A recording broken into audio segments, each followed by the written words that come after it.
नमस्कार, मी किरण आणि आपण पाहताय PG Marathi news. PG Marathi news मध्ये आपलं स्वागत।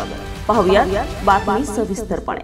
श्री संत शांतीब्रह्म एकनाथ महाराज पालखी सोहळा श्री क्षेत्र पैठण ते पंढरपूर समवेत श्री क्षेत्र मुरडेश्वर तालुका सिल्लोड ते पंढरपूर पायी दिंडी क्रमांक 12 चे पिंपळवाडी पीराच्या परिसरात मोठ्या उत्साहात दारोदारी रांगोळी काढून स्वागत करण्यात आलं।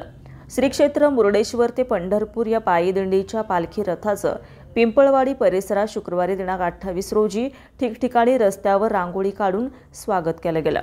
भानुदास एकनाथच्या गजराने पिंपळवाडी परिसर दुमदुमून गेला होता।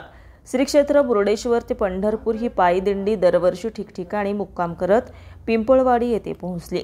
या पायी दिंडीचं हे 12वे वर्ष असून यावेळी श्री मुरडेश्वर संस्थानचे मठाधिपती महंत ओंकारगिरी महाराज यांचं स्वागत बबन तागड, प्रयागाबाई तागड, भाऊसाहेब तागड यांनी केलं।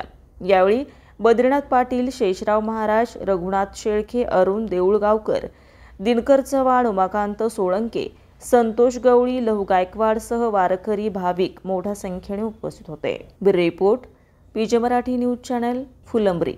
ताज्या बातम्या लवकरात लवकर पाहण्यासाठी पीजे मराठी न्यूज चॅनलला लाईक करा, सबस्क्राइब करा आणि बेल आयकॉन प्रेस करा।